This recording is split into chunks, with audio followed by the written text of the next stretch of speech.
times in thousands of years. It'll be. But one thing I will say this though. One point of negotiation. Now that that's clear, we ain't moving, and you guys are pushing forward. You give us 30 minutes. 30 minutes. Well, actually, who am I negotiating with now that you should get Pennington County over here? What I'm saying is give us 30 minutes to talk to our children and our elders, because not everybody is going to stay. And so we want to get out our women, our children, our elders, anybody who is diabetic, anybody who's sick. Okay. And Would you need sheriff's home? And then we'll address. But during that period of time, You still up there? during that period of time, you can't have aggression. All we can do So is Reed and I can go back and so they're not listening to you and they're not listening to me. That's why somebody from up there needs to get down. I want to say, I'm going to tell them that we got a health public safety issue, and we need to get young people and elders off the road. We need 30 minutes to do it. Yep. Okay? That sounds good. Thank you. Yep. Thank you for talking. Yep. Okay. Thank you. Yep. Yeah, so what happened here is, like what always tries to happen, they were aggressive. We held our ground. They pushed us, they were pushing us past the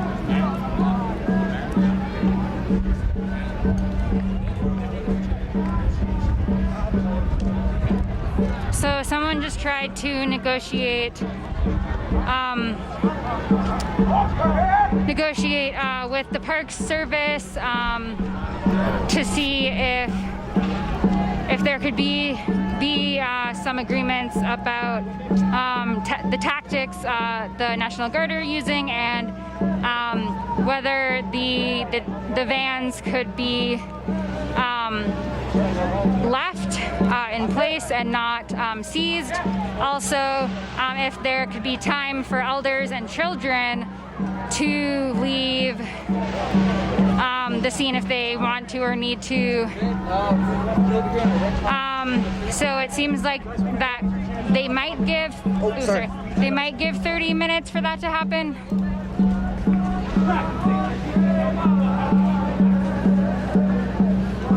I'm just going to mute that for right now. Thank you for joining me if you're here live, and later on if there's the podcast or the YouTube video. This is another transmission from a working class observer. I think it's 07032020. A lot of zeros still in this.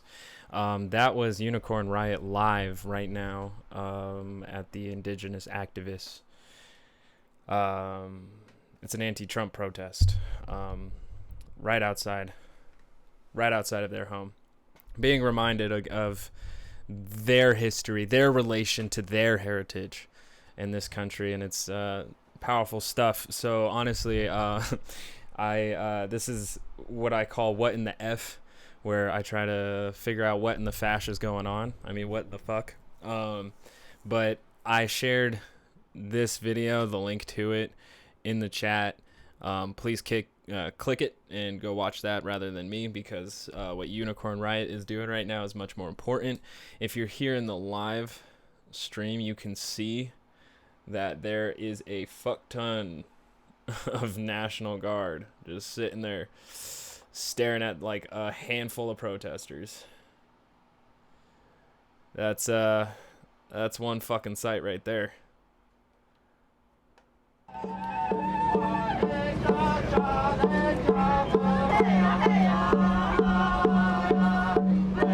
Both of them are just making a line. I kind of wonder if they're actually blocking the way, which it's going to be pretty horrifying to think that Trump would disperse this crowd in the manners that police have been doing to the cities for a while. But I don't know why would we expect anything less. That's why I think it's very, very, very, very, very important that we spread solidarity with Unicorn Riot, because this is big.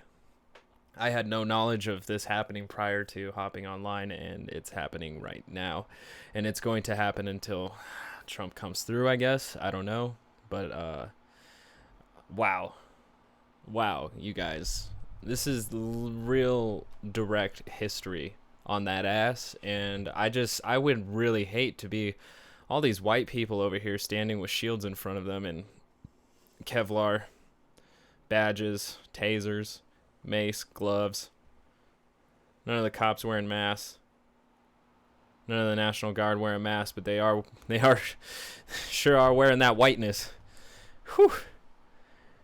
It looks like actually it's getting pretty tense in this section right now. Not sure what's going on, but I mean, I could sit here and watch this all night, and I might just put it in sections, but it looks like there is already some activity that has gotten people with their cameras out and a little upset. Just hit a woman who is a anti-Trump person.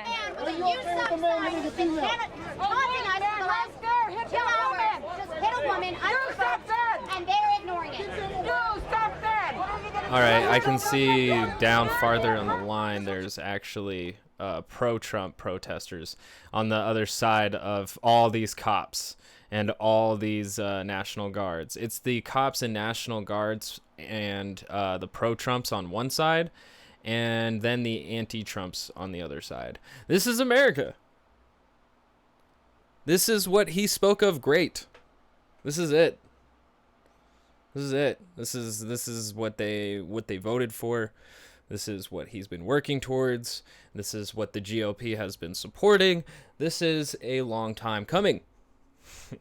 And this shit got me real fevered right now because, like, it's just a bad situation. I really hope everybody is going to stay safe. But like I said in the chat is the link to this live broadcast. I'm going to leave it open in my browser so I can return to it later, check in. But there's more out there. God damn, like, just go watch that. I don't know what to tell you. I really do not know what to tell you. You should probably go watch that, because everything I have here is just secondary, and you can find it on Anchor or your favorite podcast streaming service, and you can find it on YouTube later. Go watch Unicorn Riot while I just save this for you for later. Honestly, Unicorn Riot, what they got is much more important right now. I'm sure there's other broadcasts of many more protests going on right now too that aren't just the pro-anti-Trump Mount Rushmore. I don't know what they're gonna end up naming this event specifically, but it's already not looking very good, not very healthy. So the other things I wanted to start up with is that I found a encryption bill that's been sliding under the radar since the beginning of 2020, really. Right here I have Fight for the Future. It's a campaign to end the Earn It Act. And what is the Earn It Act, you may ask? Well, I asked that just before I started this broadcast. And it seems we got one look at it here from Privacy News Online by Caleb Chen. And then I thought I had another article open about it, but I must have closed it. But essentially we have Lindsey Graham here, Queen Graham, pushing a bill to give Attorney General Barr even more power than he had before, with the executive order that Trump passed just a little bit ago, with the whole cop bill. It gave basically William Barr a oversight board of police. It's giving him like a database, very extensive database for him to collect information about officers, police departments, etc., etc. I would say find that episode. I don't remember what transmission it is. I've been doing this for a minute, but it's a previous transmission. That's why I started naming them too, so that I can try to get better at figuring it out, because I'm not going to be able to remember the numbers. It's pretty arbitrary, but it's fun to say. But here we have another National Commission on Online Child Exploitation Prevention, would be the commission, as they put it, setting a draft or setting rules for internet companies to be eligible for protections under Section 230 of the Commission's Communications Decency Act. Yeah, and it says right here that the board would be headed by William Barr, and like I said, it seems like he's starting to get a lot of power beneath him. I don't know if he's going to be the supreme smasher of activists. If Trump is to win and Barr is to be his attorney general for the next 4 years, we could expect a lot more veracity towards stamping out activism, especially if this passes as well, because it just allows what they want, allegedly here in this, is a backdoor into I don't know, it says backdoors to encryption, but I'm wondering if it's just the certain encryptions, like our messages that are encrypted on there, or certain privacy data that's encrypted on the mini websites that we use. So it's pretty fascinating that he would be able to then get backdoor access to, say, like Twitter, Facebook, Reddit, Discord, Gab, if you will. He could get a backdoor key to all of these encrypted zones, which I am only guessing is the most private material for the users. And yeah, just having that kind of oversight seems like a little too much for me, mainly because, there's so much activist work to be done online, and of course leaving that open for activists to work is also going to leave the possibility of terrorists, but I would assume that with a just government they would be able to distinguish between the two. But with a unjust government, I feel like activists and terrorists are going to start becoming more and more blurred. So I could see why there's a push and an initiative to get this act completely wiped from the floor. The unfortunate thing is, though, is that once a bill is formed, once a bill is written, the idea is out there, the draft is out there, and it may get tweaked over time or this and that. And it's just definitely troubling that this is going to be a problem we're going to see from conservatives for a minute, because they're so obsessed with control. I wouldn't say liberals are completely free of not being obsessed with control. I mean, I'm pretty sure everybody's voted along the same lines of getting the Patriot Act reinstated every time it's up for vote. But as we can see here, this is definitely a focus of General Bill Barr here, because apparently he has already made, this is from the article, made headlines multiple times for calling on tech companies to build in backdoors to encryption. And the article also brings up a good point beyond the fact of us also being at risk of government surveillance, is just also the idea of bad actors. Anybody that really is just a hacker looking for data. There's always people out there looking for fraud. You get those emails, you click it, next thing you know, you've lost your social security number. It happens. I remember not too long ago, I actually got a email saying that somebody had put a hit on my head, and I had like a little bit of time to pay him $5,000 because he kind of felt bad for me. And definitely one of the more creative scams I've ever seen, but other ones are a little bit sneakier. And you can think about it with the whole Pegasus thing, which is,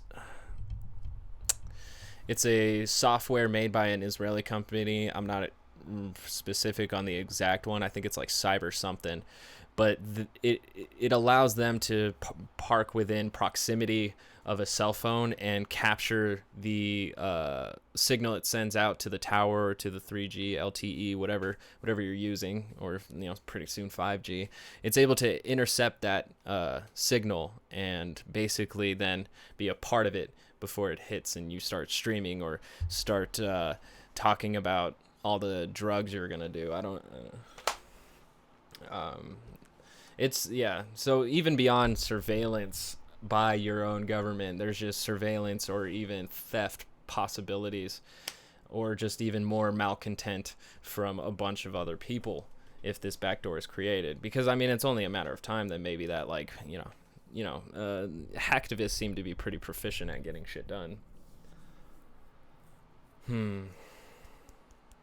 So yeah, this article, which I'll include, gotta include them, and you go into the chat.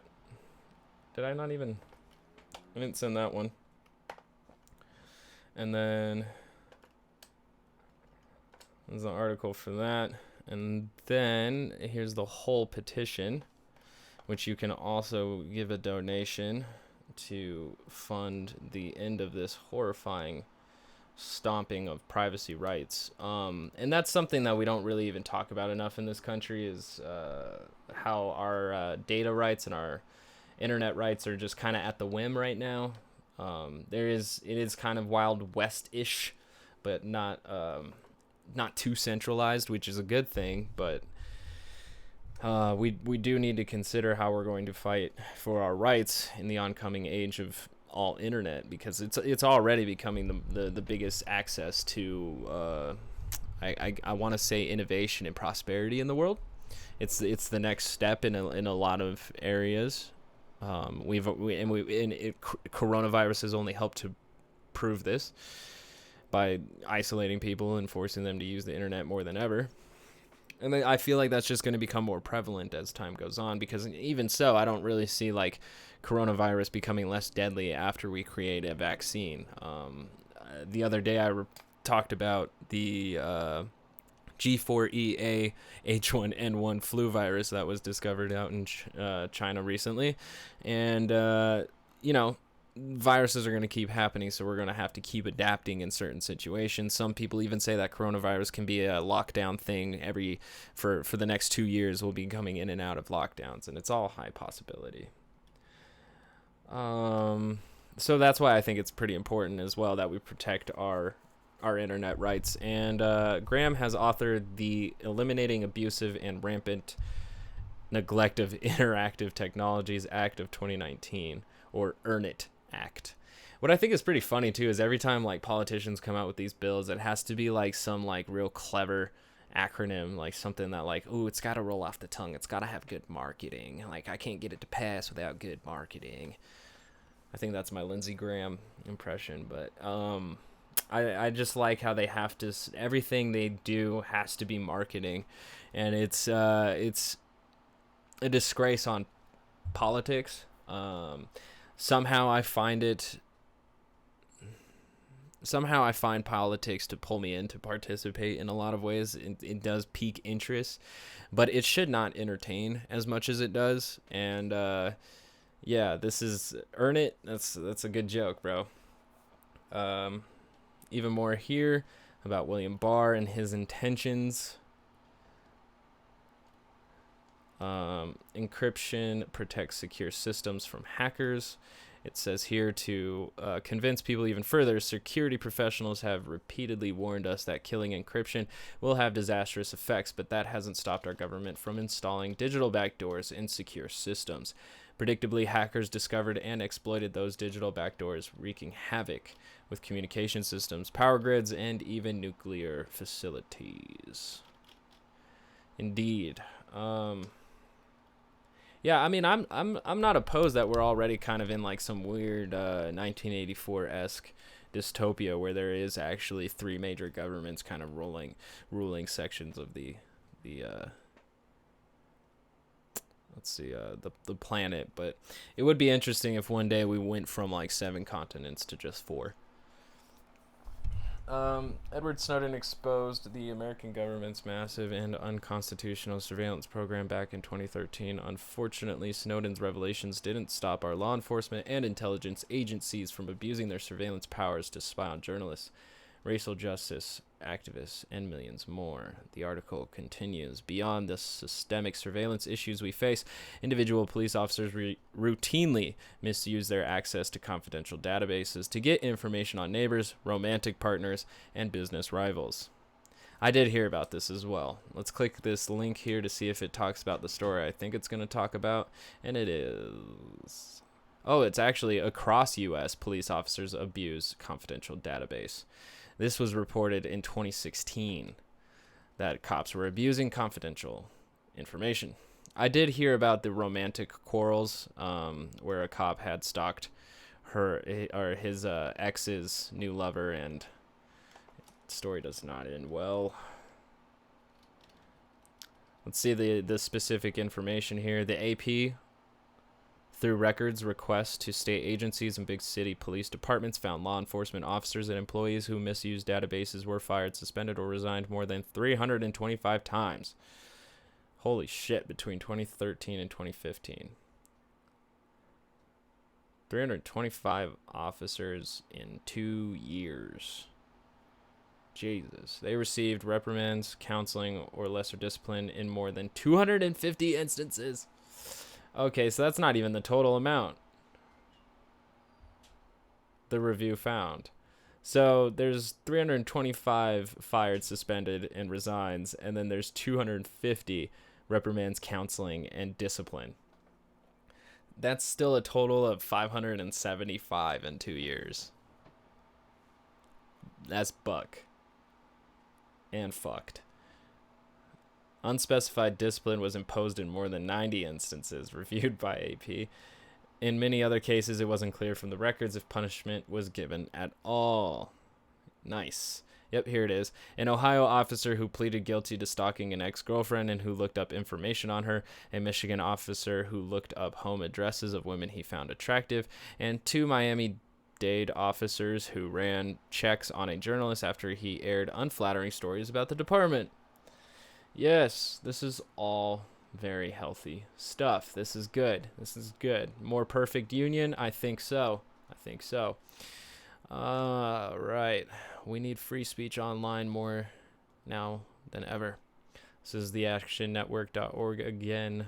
Yeah, and I mean, President Trump also has a pretty bad record right now of being extremely accusative of many actors, mainly calling them just thugs, criminals, and anarchists. So I think it's important that we end the Earn It Act, just because I already talked about earlier in that other broadcast with the whole police reform bill or police reform executive order from Trump. William Barr already got too many fucking powers, and in that one bill, it's not even a bill. Why do I keep calling it that? In that one executive order, Bill Barr had a ton of powers, and I don't think there's any reason for him to have a digital backdoor power as well. We're losing a lot of checks and balances between people and the government, and that's not healthy. That's not good juice, you know? And when you build upon that now, the future starts looking a lot bleaker. But please go sign, donate. That's the Fight for the Future. Don't let Congress kill encryption. I think it's really being pushed by Electronic Frontier Foundation is actually the main pusher of this. So if you want to check them out, they seem to be an organization focusing on a lot of issues here. What? Free speech, privacy, creativity and innovation, transparency, international security. Oh yeah, and they got all their work here. You can take action with action centers, Electronic Frontier Alliance. You can volunteer, and you know it's a whole ass website. You should go check out and just see if you feel it. But we're gonna go with this little bits of article here as well, because it seems like Brazil's moving in, as Electronic Frontier Foundation also does some reporting. Brazil's fake news bill would dismantle crucial rights online and is on a fast track to become law. This was reported June 24th, 2020. The author is Veridiana Alamonte. I'm sure I pronounced that wrong, but it's a wonderful name. There's an update here. A new draft text was released shortly before the voting set for June 25th. It doesn't include blocking and data localization measures, but the surveillance and identification rules remain. Read more in the analysis of a coalition of digital rights groups in Brazil. Despite widespread complaints about its effects on free expression and privacy, Brazilian Congress is moving forward in its attempt to hastily approve a fake news bill. Quote, we've already reported about some of the most concerning issues in previous proposals, but the draft text released this week is even worse. It will hinder users' access to social networks and applications, require the construction of massive databases of users, real identities, and oblige companies to keep track of our private communications online. Oh, that's thick. It's, yeah, in here you kind of see a bit of a parallel here between Brazil and America, really wanting to close in on people's internet activities because they know that it's a pretty dangerous threat. It helped in Occupy. It's helped in almost every protest since. It helped in the Arabs. Nope. I almost hit the wrong one, but it was the most, not the most recent, but in the it wasn't the Egyptian Revolution, but it was a specific uprising in Egypt, and they had to shut down the internet completely because of how bad it got. So it's governments hate it, but you love it, the internet. And that's why it's really important for us to make sure that internet rights are secure, because if they're not, we're going to get abused like some bad little children. But we know we've been trying our best. We know that. They just don't care. And it's all in the name of stopping terrorism, but really the state acts upon all who it sees unfit, or all who it sees worthy of acting upon. And, just, keep your head up, like Tupac said. But please go check out EFF.org, Electronic Frontier Foundation, for great news and activist work. Hitting it up in the stream right now. And there's your link. Go check it out. Donate. Or don't. I just thought it was a pretty unique parallel there, how both Brazil and the United States are just so interested in everybody's internet activity. And it's the idea of, well, if you're not doing anything wrong, you've got nothing to hide. And what people do wrong just kind of changes depending on whatever culture or society they're living in. So it's a pretty arbitrary way of judging character and criminal activity. And I'm just going to have to say that it's a bullshit way to manipulate and control. So we're going to move on even some more. Also, go check out Privacy News Online. Yes. How do I find their Twitter even faster? I don't want to look it up. Ooh, they got a YouTube too. Go check it out. I don't give a fuck if my channel just ends up a channel to promote other people, honestly. Oh, it's a VPN. I wish I would have known about them sooner. That's tight. Cool. Gave him that sweet follow. Nice. All right. So here, I also wanted to look at this. Go follow Internet of Shit just because it's a pretty interesting page. I just gave him a follow just because of the post itself. But right here caught my attention that he or they posted. Their tweet says, turns out you can get a mask with a chip in it now too because reasons. Either way, wear one. I'm sure they were kind of oh, okay, so he was they were joking. Wear a mask, they don't have chips in them, and help protect each other from getting COVID, so just do it. That was sarcastic. Let's see here. We're gonna play the video. I'm gonna have to read the captions out loud because Reuters just posts those kind of new age reports where it's just here's some text, here's some calming ambience, and that's the news. It's calming while you hear very frustrating shit. But the tweet itself says this smart mask can connect to your phone or tablet app and transcribe speeches, make calls, and translate languages. I thought it was interesting because, like, I was really focused on, like, Google Glasses, but of course I was wrong because I couldn't have predicted COVID in the way that it's attacked us. And of course, smart masks were the fucking future. But I also think that they probably are just, like, jumping the gun hella hard and thinking, like, this is just gonna sell like a motherfucker because everybody's got to wear a mask, but it's so hard to use the phone while you got one on. I don't know how this is going, but geez, let's check it out. This smart mask can translate languages. That's actually pretty cool because like in the movie Snowpiercer, where they have that like little walkie-talkie where they can both like talk to each other from South Korean to American. It's good stuff. It's good stuff. So if that can actually like happen though, and your face mask can like talk to, like, you speak English in it, and then like it says like something in Swahili, like that would be fucking cool. And connects to phones.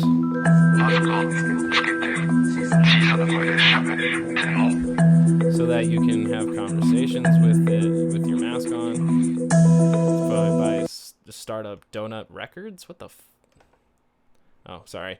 Startup Donut Robotics invented the sea mask. There we go. It's made of a white plastic cover.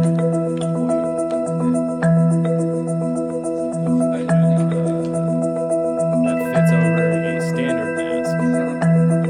Oh, and connects via Bluetooth. It's literally like one of those accessories. But honestly, though, yeah, no, I don't know how I feel about this. Like ease of access, yes, of course. It's convenient. You can transcribe speeches, make calls, and amplify voices. It's a thing with a microphone in it, and convert Japanese into 8 other languages. It's hot today too. Yes. That's what I'm talking about.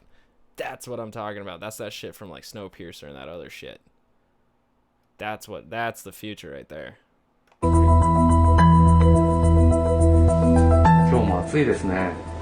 It's hot today too. Yeah, that'd be pretty cool. スーパーでコンビニのレジでも飛沫のフィルターが It's hard to hear what customers at the cash register of あって supermarkets とても and こ convenience う stores お are 客さん saying の because も there う聞き取りづらい are ですね partitions to prevent それをマスクをしながら、 By wearing this mask, it can 文字を表示したり communications 声を by 届けたり transcribing. して、そこでのコミュニケーションを改善できると思っています。 Hoy también hace calor. It costs $40 per mask. It's relatively cheapish. The first 5,000 sea masks will be ready for buyers in Japan in September. Yeah, so it's like a Bluetooth microphone that just kind of goes over your mask. And it seems like it's kind of rubberish plastic. Yeah, I mean, you know, for in public and convenience, and I could see like that translation tool becoming like the greatest, but if there's security reasons, I'm sure somebody's found them. I'm actually not that far against this. Maybe because it's like a mobile translator. And also like people who record podcasts on their phone can just wear their mask. I wonder if they can hook that up too for like different kinds of interviews as well. But then that's really weird because then you're going to have interviews where people are wearing masks and looking like Hannibal Lecter. You kind of look like Hannibal Lecter with it on. Yep, so that's interesting. Internet of shit. Go throw them a follow. Fuck it. Moving right along here. So far, go check out the indigenous activists anti-Trump protest on Unicorn Riot. Go to Electronic Frontier Federation. Go check out Fight for the Future and Privacy News, Privacy Online News, I believe it was. That's a lot. It's a lot, but it's worth it. Wow. All right, Twitter, slow down. Getting out of there. Yep. Let's. I'm gonna check in here real quick. It seems like they've got a little bit better divide between the protesters and counter-protesters on two sides of the streets. That's a lot safer distance than what was happening before. But of course, these the anti-Trump protesters, some of them have to stay in the road because they are actually trying to block entry. So, yep. But it does look like they have them on separate sides of the road. And also, there's still a ton of cops. Just a ton of piggies. It's all lined up in a row. That's great. All right. And here we go. This is what I'm going to do with the remainder of my time, because I think it's important with everything with the online rights being eroded away and fascist governments looking to watch you move around online. Like, honestly, if they want to see some good shit that's on the internet, go hit up Twitch or watch some Valorant gameplay. Am I right? I'm waiting for a high five. Just mic, camera high five it, cam five it. All right, fuck it. Let's get it. I haven't even watched this yet. I just saw that he is not, he's continuing on with this antagonistic rhetoric that he's been doing for a long time. Wait a minute. Why is this live right now? It looks like PBS has okay. Nope. So they're already doing the whole July 4th thing right now, even before it starts. Yep, PBS is having a live presentation of 4th of July, so I'm going to skip that and go to the part where Trump is calling American citizens anarchists and terrorists. So give it to me straight, Fox. Welcome to the special edition of The Five. Hi, everybody. The President and First Lady Melania Trump are heading to Mount Rushmore for a 4th of July celebration. What could go wrong? President Trump said to give a speech where he'll defend America's founders and call out the left-wing mob and those pushing cancel culture. While the president is planning to honor America, how about that, on its birthday eve? Others are intent on tearing it down. The president putting anarchists and looters on notice ahead of the planned protests this weekend. The American dream is the sacred birthright of every American child. And that's what we have the American dream.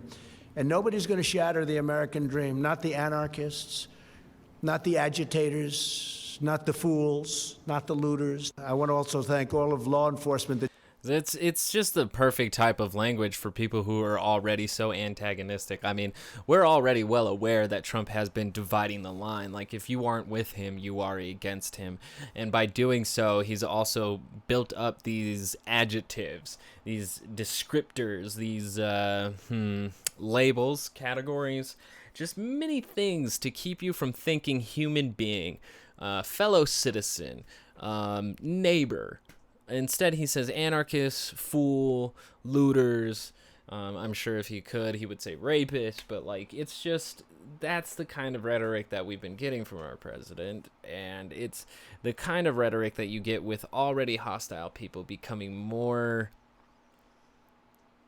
aggressive and more emboldened to be aggressive. And it's unfortunate that this is the route he would take, because there's so much more work to be done towards a eco-friendly and racial just future. But if he's gonna stand in the way, then we just got to keep moving, baby. The job you've done is incredible. We signed a bill. You play with our monuments or our statues, you go to jail for 10 years. It's amazing how it all stopped so fast. We let the local authorities handle it as long as possible. But I think it's pretty funny because it didn't stop right when he signed that. It actually continued on for 2 days after he signed it. Ultimately, we said, let's step in, and we stepped in, and it stopped. And the Department of Homeland Security preparing to protect monuments, deploying special units to Washington, D.C., Portland, and Seattle. 3 pretty good cities where we saw a lot of chaos over the last 3 weeks. Geraldo, let's start with you. He's the first president to go to Mount Rushmore on the 4th of July since Bush 41. 10 years ago, President Obama canceled because he was afraid of the fire possibilities because of the fireworks, and the forest was dry. Is the president taking too much of a risk going here where there could be Native American protests and possible forest fires? What kind of framing of the question is that, bro? Oh, he's actually supposed to be on at 10 p.m. Eastern? Oh, wow. Seriously, though, what kind of framing of the question is that? Because he said Obama missed it because of worry of setting a wildfire. But should Trump be worried because there's a Native Americans there? Like, what? Well, I think that those dangers always exist, Brian. I think everyone is on edge. This is the least relaxed July 4th. Those dangers always exist. Wildfires and Native American protests. Those dangers always exist. Thank you, Geraldo. You are always on point. Weekend in memory. You have this collision of our traditional expressions of patriotism with the social justice movement, all with the backdrop of this damn pandemic. 52,000 new infections yesterday alone. I just wish, looking at the president, who is my friend, I don't know why he refuses so stubbornly to wear a mask. Why does he think it's unmanly? I just don't get it. I wish he's he would going to just wear it now. wear the damn mask. What's Oh, that, he's Brian? going to wear it. He's going to wear it now. He said a couple of days ago he's going to wear it. You will see him get Air Force One with the mask, Geraldo. No, we won't. Well, that will, I think, make me feel a bit more relaxed. How is this where the conversation goes? He asked him how dangerous Native American protesters are and how dangerous wildfires are. So far, this conversation has been utterly useless. And then his main point here that he's trying to end his segment on, Geraldo, is that he's just upset that Trump won't wear his damn mask. Like, it is kind of a subtle way of, hey, acknowledge the 52,000 new cases and also the fact that there is a infectious virus going around. But it's just so fascinating that he doesn't have any real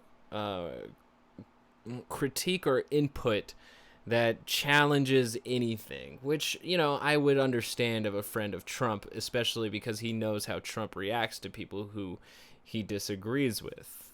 So Relaxed. I think that there are real battles to fight here. To do one over something so stubborn and so seemingly without real point is disappointing to me. I think that it affects everything about his political chances. I think just wearing a the mask. vibe toward him is affected by it's the little things. Yeah, but the big things, yeah, we Right. want to get after these looters and rioters and anarchists and defacers of monuments and so Nice. forth. But we want the Nice.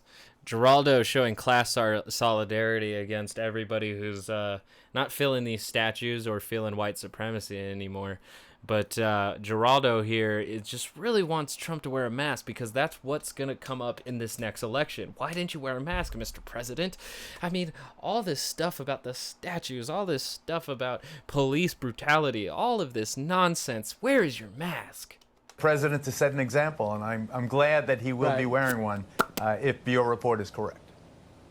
I think I'm correct. Kennedy will verify that. Kennedy, verify that. Let's see.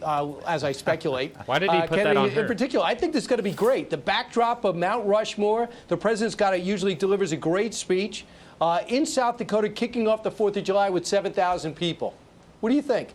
I think it's great. I think that we have canceled so much. We've canceled celebrations. We've canceled our history. We've canceled people's careers. Wow, we're not canceling our history. We're acknowledging it for what it is, and they're taking it as canceling. But I mean, to hold proud the history of America, to not extend a hand to the groups who you say are no longer oppressed. I can't see how you're building anything constructive.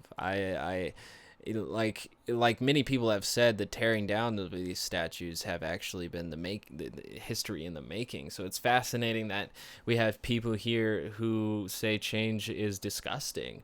That you don't write about how change was stopped in history books. No, you write about how change happened. So it's fascinating that these people want to exist in the part of the textbook where their names will not be mentioned. Mine won't be either, but I'm okay with that because I'm just a little peasant rat. I have no skin in this race, but I just like watching the elites, man. It's my favorite sport, really. And I do think that we need to have some sort of a celebration, even if it's by proxy, even if it's something that people are just tuning into. I know we're having a lot of conversations. I'm having conversations every day with my daughters about all of this, about policing and history and what we do moving forward as individuals. And, you know, basic things like saying please and thank you and being good to each other and getting back to basics. I like how Fox News just avoids actually like really talking about the, like this segment in particular is really avoiding talking about the issues completely and is just bringing it back to Geraldo says, please just wear a mask. She says, I just like, I tell my kids to be like, to have good manners. Like that's enough. Basics. And one of the nice ways to get back to basics on the 4th of July is appreciate this incredible country that can withstand the turmoil and the conversations and the chaos that we're going through right now. And we can't do that by ignoring history, but embracing this moment. She seemed really confident at ending that sentence, but like, to be perfectly honest, she's saying not to ignore history, but embrace the moment. She's completely ignoring the history, but she is embracing the moment, unless she's not ignoring the history and she just doesn't have a problem with it, which, you know, her stance would be more like, you know, I know your people were oppressed, but you should get over it and you should continue to see the faces of the leaders who oppressed your ancestors. Get over it. That's a very strange way of looking at things, but like this is what happens when people who actually don't have any skin in the race just argue for money. I can't really see her going against oppressed groups unless it benefits her. That's the only thing I could see out of denying this, because a lot of people are just so sold in the American myth, maybe, that like the lies that we have been sold are so woven into the identity that in order to remove the white supremacy from our mind, we have to kill the ego. And that's a very large step for a lot of us. So, man, it's just like when I listen to their rhetoric, I'm just so surprised that they resigned to the side of my founding fathers did nothing wrong. It's fascinating. They always say that like that they had made mistakes, but we've gotten past that, or we've withstood it all, or we've gotten through the turmoil. It's just language to say that we've ignored it, we've walked past it. It's like the dead homeless man that everybody just kind of steps over until somebody ends up tripping on him, and then they call the cops to come shoot him some more. It's not an exact case, but I just feel like it's a fitting metaphor for the way America faces issues. Or at least the elite class faces issues. All right, Lawrence, let's say the fires don't go on fire, my fingers are crossed, and things do go well and the protests are protests and they don't get violent. I'm a little worried about Washington and the Emancipation Memorial. There's going to be a protest there. And they say these very organized protest teams are going to be fanned out through all these monuments and statues. And Washington is full of monuments and statues. Do you worry about the 4th of July being marred? Yeah, but I'm also worried about the conversation that we're having. I mean, the last time I checked, Black Americans were saying, let's have a conversation about policing, making sure we have equal protection under the law. But it seemed like some people heard, we want you to virtue signal. We want you to do unnecessary things that have nothing to do with equal protection under the law. So that leads me to believe that. No, see, he doesn't understand the institutions, the things built into our mind, and then affects how we work in the system and how we organize politically. He's moving the two as if they're separate, but they're really not. And also, defund the police, abolish the police, a fixing of the criminal justice system, a fixing of the prison industrial complex. All of these things have pieces of white supremacy and racism within them. So in order to do that, this is all connected. And the fact that he is trying to separate the intersectionality of all of these things is some more class warfare. I spotted it. If you disagree with that, please let me know. But I'm just letting you know that by him selling you beliefs that work against your self-interest, unless you're interested in retaining white power, then he is working hard for you. But if you're interested in making effective change to actually better the outcomes for a lot of individuals in this country, as if you were a sympathetic person, I would say that you have to kind of disagree with the fact that these are two separate things, that the statues and police brutality are two separate things. They're not. Deep down, deep in the ground, in the roots, they're interconnected. Some have their own agenda, okay? Because I've been watching all this stuff happen across the country. The communities and the people that are on this panel that are having these conversations, we didn't ask for any of that. Why are you doing that? That means you have your own agenda. I went the other day to Chaz in New York City, okay? And I wanted to see what was going on down there on the ground. They have their own police there. They have their own EMT people there. People that aren't licensed to do any of this. Wait, there's a Chaz in New York?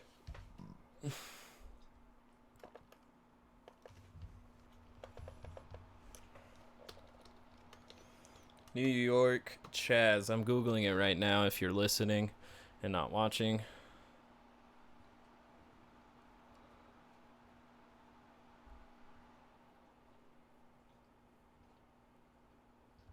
Because 2 days ago in Seattle, they did clear the protest autonomous zone in Seattle, but I had not actually seen how successful or not that was for the police. And New York Times, I don't have a subscription for. I heard that I have to... Yeah, there's reports from like 2 days ago, apparently, of New York Chaz.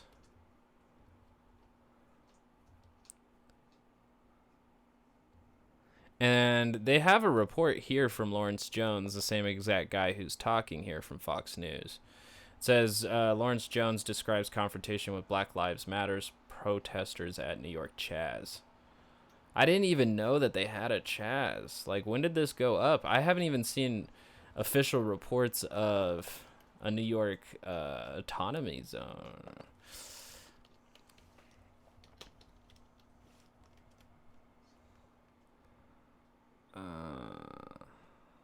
Yeah, 2 days ago it was reported New York City protesters seen occupying outside City Hall. National Review has New York City's City Hall autonomous zone, posted 18 hours ago. 2 days ago from the Post Millennial, protesters erect autonomous zone. 3 days ago, photos show how protesters have occupied New York City's police. That's fascinating. Temporary autonomous zone, not exactly that. Interesting. There's still not very much news on it. It's fascinating that Fox News and National Review are fucking reporting about it, but maybe it's just it's not exactly that kind of situation.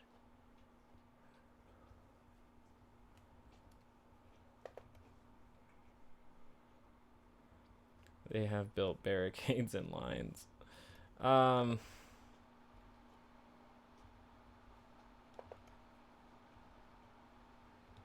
there's a lot of people there. Yeah, I'm still not seeing... They do have demands. Defund the police, demilitarize communities, remove cops from schools, free people from prisons and jails, repeal laws criminalizing survival, invest in community self-governance, provide safe, accessible housing, It says affordable. Fully invest in care, not cops. I think, honestly, those seem pretty reasonable. I could see how so many people are going to paint it as if it's not reasonable, but those are pretty reasonable demands for people to request a bit more power in their lives. That would be great if we could return it. That's awesome. There's a Spider-Man. There's a guy in a Spider-Man outfit. Says Black Lives Matter. That's a pretty cool picture.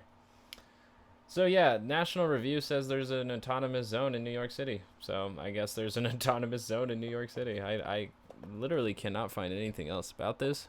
Bit concerning, if I do say so myself. But we're gonna have to move on. I guess that's happening.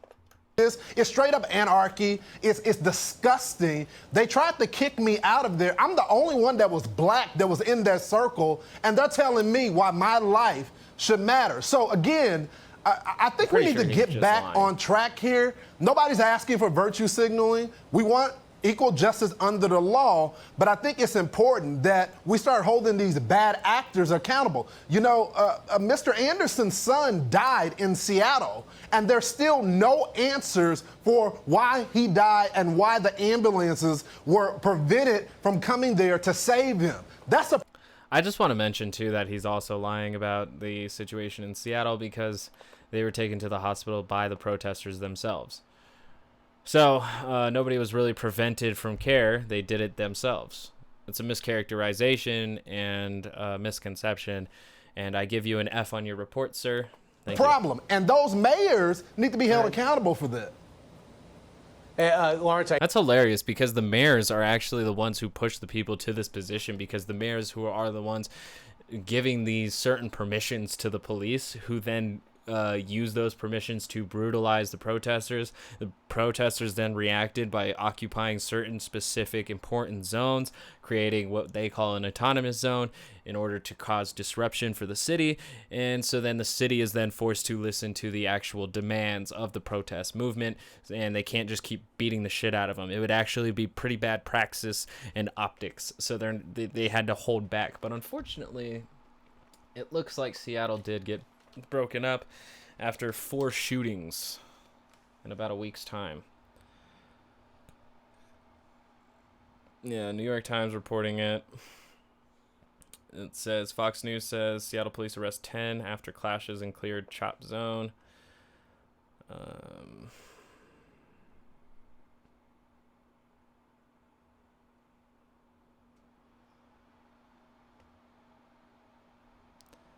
Local news here says, I don't think anyone has won. Neighbors react after Seattle police dismantle chop zone. I'm not sure it's actually really that over, but they did go in and clear it out. And it's sad. Slate.com here has an article of what it was like in the final days. I'm sure this is a actually well-researched, well-reported observation. Oh, it's actually an interview as well, so I'm just going to throw that in the chat stream for people to check out. Throw that in the stream chat. And send that out. All right. Now we got to move on. It's sad. It's pretty sad. RIP Chop. But I don't know if it's the end of Chop, so it might not be. I hear your frustration. I feel it too, because I don't know whose agenda this is.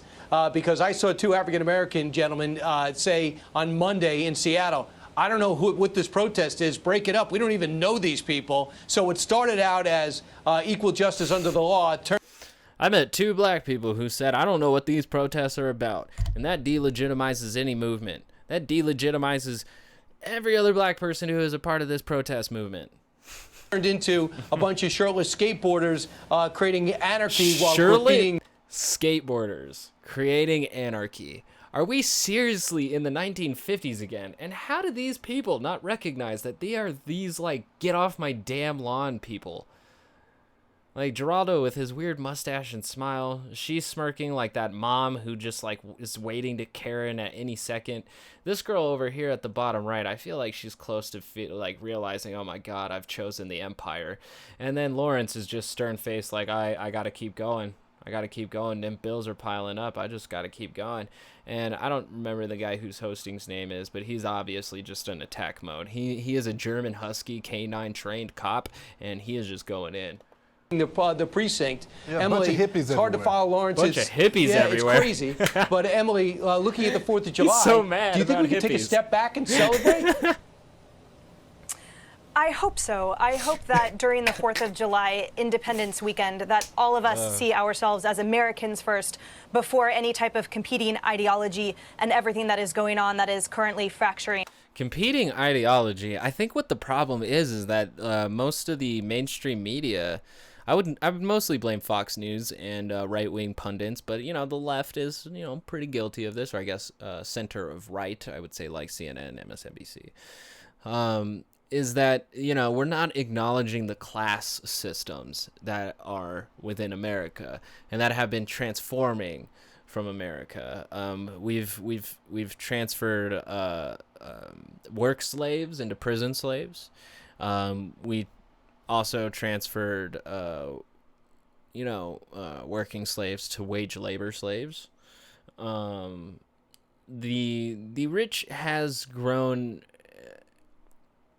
exponentially in the luxury department. Their luxuries are just beyond belief at this point. Like at the level I'm at, if I see like a sauna the size of my house, like that's definitely going to impress me, but I'm still going to think it's excessive. So, I mean, classes have been changing for a while, improving in some areas and not so much in other areas, but without properly acknowledging who's in the dangerous class, who's in the unpersons class, who is in the protected class. I don't know how many classes it breaks down into between if it's colored classes or if it's income classes or if it is ideology classes. There's so many things, gender classes, sexuality classes. We have a caste system that is institutionalized in our minds, and until we face those implicit biases that have been coming out explicitly lately, we're not really going to get that harmony and that union that everybody keeps seemingly thinking that we've had for a really long time, and that we've had it's only eroding now. Like this is the only time that the United States has been divided about race issues and our history before and the actions of the state. It's fascinating because this is a conversation almost 200 years old. It never ended. It's always been going on, and while the powers that be give slight concessions, it's never really been enough. And I'm not sure if pissing off racists is really not that much worth it than just allowing more opportunities for a diverse group of people, whether they're poor or colored. But capitalism will claim to give you that opportunity, but the upward mobility as of lately, especially in certain material conditions, has been decreasing in chance for a lot of people. So we're kind of seeing the dwindling of the American dream, and it's kind of becoming like a American VIP section, which it always has had, but it's becoming it's hitting Elysium levels. And, at some point you are going to have that separation of wealth and poor in Hunger Games levels.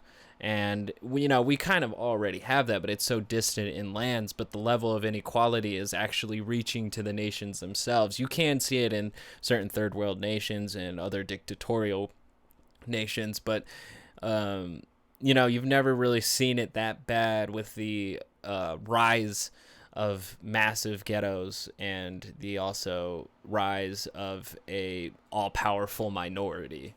So us. I know that myself and my family will be celebrating and honoring this country and all it stands for, especially the opportunity for which they all immigrated here. And I have to just echo Lawrence's comments for a moment, since I'm currently in Seattle. It struck me, the president's comments when he specifically addressed anarchists, agitators, looters, and fools.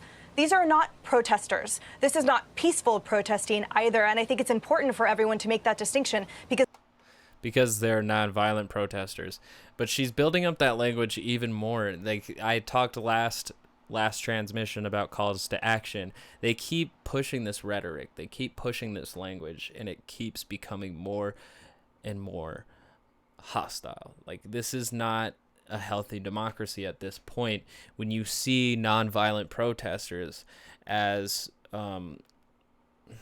feral animals. You know, it's dehumanizing language to your fellow citizens. It's creating an other out of ideas, out of a perception, out of a paranoia, really. So it's some heavy fascist shit going on, and I can't believe how much people are willing to do this for the sake of upholding capitalism as it stands. You know, I feel like them losing a bit for people to gain a bit more seems pretty reasonable, but they don't want to give up any concessions whatsoever. And, you know, I think JFK said something about unanswered peaceful protests turn into violent riots. I don't want that. Nobody wants that. Everybody literally just wants to live a dignified life.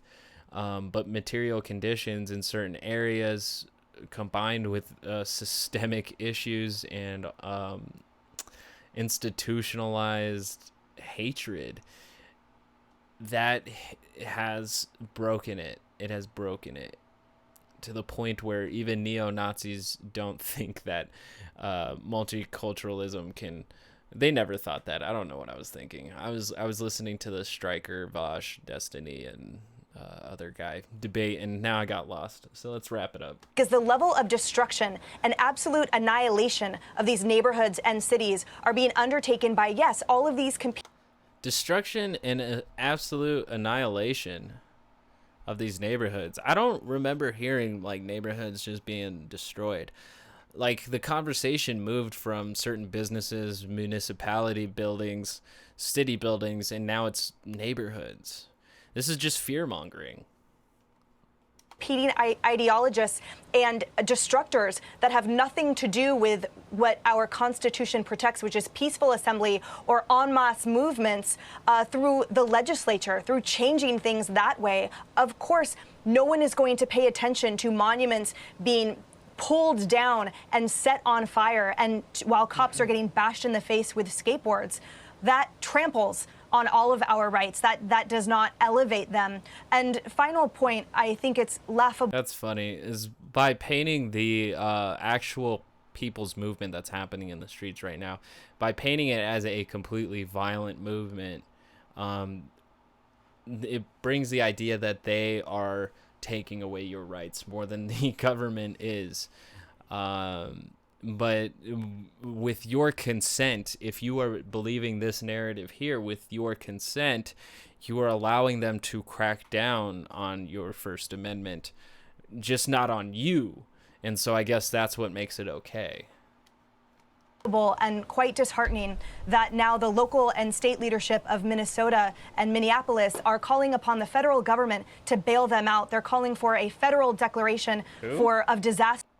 That now the local and state leadership of Minnesota and Minneapolis are calling upon the federal government to bail them out. They're calling for a federal declaration of disaster so that they can get those funds, when it's their inadequacy, their lack of response, and their utter failure in their leadership capacities that let down their residents, mostly people of color and minority-owned small businesses, for example, and the residents there. That's so fascinating that she's also blaming the leadership of the mayors for everything that went down in Minneapolis, but like in reality, they went full authoritarian. Like, that was such a Republican response. It's, you know, I really shouldn't even give it that label, because it was such a state response to have the police just interact with their citizens that way. It was exactly like how Ferguson acted. And it's just so fascinating that the blame is then also thrown on the mayor, who gives these orders to the police. They're not separated from the actions of what the police did, and the police are the entity that exacerbated the situation. Instead of immediately arresting Derek Chauvin for sitting on a man's neck for 8 minutes and 46 seconds, they put up heavy lines of armored police armed to the teeth with tear gas and rubber bullets. Like, come on. Oh man, this is what I'm saying, is this kind of psychic class warfare where they are selling poor people and average schmo Joes. They're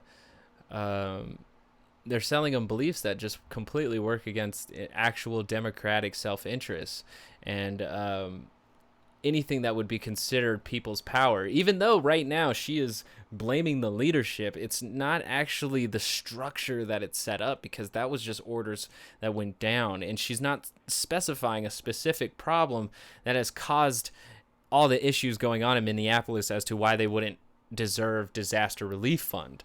I feel like her doing that is extremely unfair to the citizens, even though, you know, let's say the citizens cause the most damage in their city. I sit on the side of the looting is not the biggest problem. The stealing is not the biggest problem. The setting on fire of insured buildings, Target came out and said it was fine.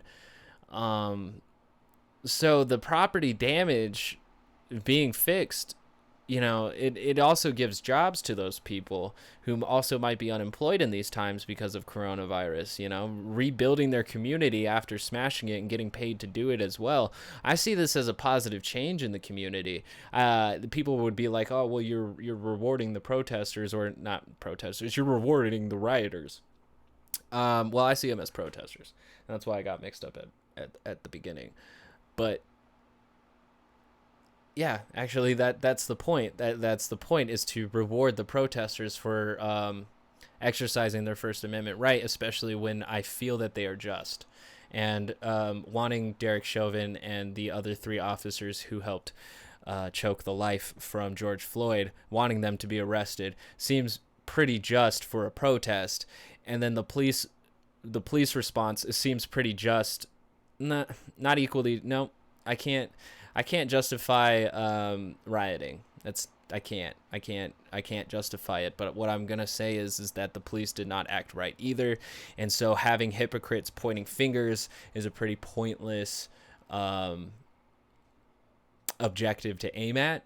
It's not constructive. I use this word a lot, but like, we are in a point where we're either going to be regressive or constructive, and yep. That destruction is 100% on them. Just like here in Seattle, the Chaz destruction and those lives lost, Gotcha. those young black lives lost, are on the mayor's shoulders. And no coverage. Absolutely no coverage. Yeah, it was amazing. Oh, the network news just couldn't fit it in. It's and even though there's death and destruction, and they were saluting it for a week and a half. Emily, great point. And hey, Minneapolis, when you gave up your precinct and you told your cops to leave and they destroyed it, we're not fixing it. So that's on your dime. Time to go into overdraft on your checking account. All right. So, yeah, we're just running things like a business now at this point. It's just so Republican, man. It's just so Republican to do things like this, to view a state's problems as its own, but it's systemically built like this, so that I feel like the federal government also has to take acknowledgement. But we're seeing the eroding and destruction of our government. So, you know, whatever it reforms into as the phoenix comes out of the ashes, I really hope it is a positive force for good. But I'm sure by the time it does reach that point, hopefully I am no longer here to witness it. But judging by how fast things are eroding, I'm not so sure. Yep. not gonna watch Don Jr. calling out hypocrisy of having protests during a pandemic, because if we were to stay home and not protest because of a pandemic, we would not be talking about these fucking issues that we're talking about. You wouldn't have had that whole segment that I just fucking watched. Oh man. So Fox News is keeping it as toxic as ever. But please, the main reminder here is to, of course, go to Fight for the Future, actionnetwork.org/petitions/Don't Let Congress Kill Encryption. Just find this fucking donation page. Don't even donate. Just sign it. Just sign it. Call your fucking representative. Look here. Look, press 1. Call this. We'll connect you to your members of Congress so you can tell them vote no. You can get the EARN Act buried. You can bury that shit all on your own. And then if possible, please consider making a donation to their organization. They are working on internet privacy rights, which I think is incredibly important, because as time passes, the five are working to convince our fellow citizens to not fight for their internet privacy rights. So let's get those locked down, and that's the ultimate way to tell all of these fasci corporations and governments to go fuck themselves peaceably and with love. This was the Working Class Observer Class Warfare Report. The world is fucked. But so long as we have protests out in the streets, I think we have a chance. So everybody, please have a beautiful, wonderful night. Stay safe. Do the best that you can, because that's all you really can do. Thank you.